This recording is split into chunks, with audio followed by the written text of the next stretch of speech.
What's up guys, welcome back to Fancy Goldfish Fanatics. Today we're going to be adding these Daphnia to the outdoor tank. So make sure you stay tuned to find out more.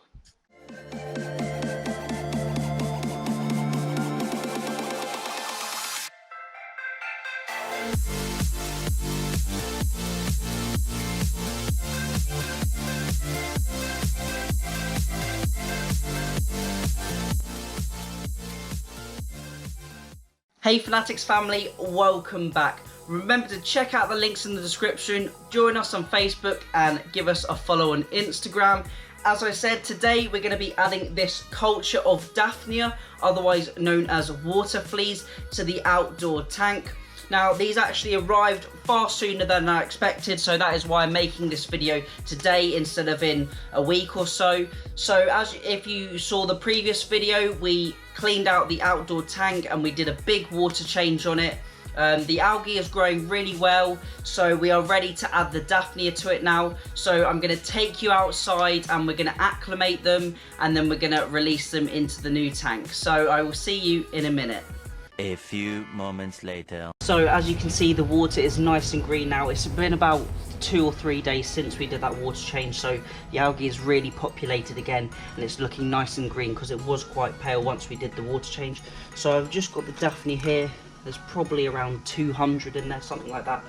So the water's quite warm because it's been quite sunny, so I'm just going to leave them in here to acclimate because the water they come in is quite cold and they're actually packed with ice blocks to just keep them quite cold. So I'm going to leave them in here for about 10-15 minutes and then we will release them out.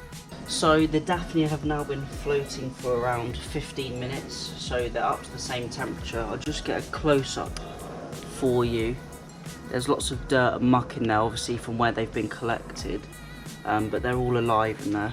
If I just show you, hopefully that focuses.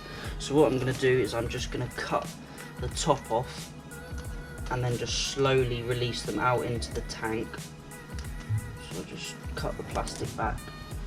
So I'm going to slowly release them out into the tank, and then I would say it's probably going to take a few weeks for them to really colonise, maybe even a longer, maybe even a month, 6 weeks, for them to really colonise the tank, and then hopefully we can start feeding them to the fish and do some live feeding videos as well.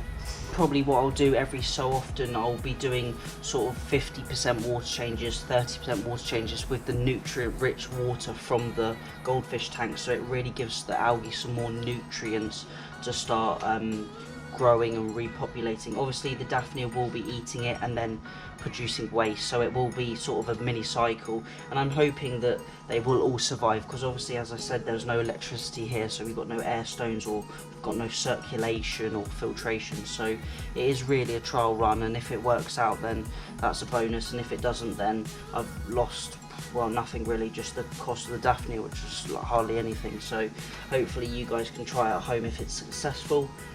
So I've just been adding a little bit of water to the Daphnia culture, so it's not too much of a shock if the water's got some slightly different parameters, but I think we'll let them out now.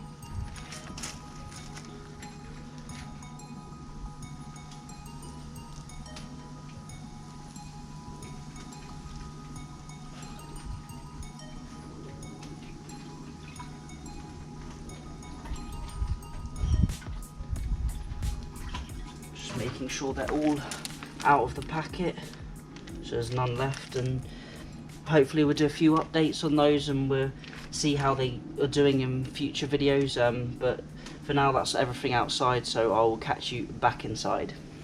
So the Daphnia have settled in well. A few little nuggets of information I want to give out is that I would always recommend using an air pump with the Daphnia so you can keep the water circulating. If you are using air, make sure you do not use a diffuser because those small bubbles will get caught in the carapace of the Daphnia and they can eventually kill them. So make sure you are just using an airline or a sponge filter.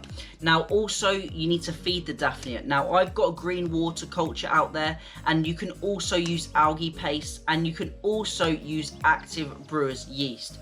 Brewer's yeast will also add a vitamin B, which is another thing to think about, but both of these foods can really foul that water quickly, so you need to keep an eye on that. That's all the information for this video. I hope Maybe it inspired some of you to start your own live food cultures. I'd like to thank you all for watching. Remember to keep those water changes up, and happy fish keeping.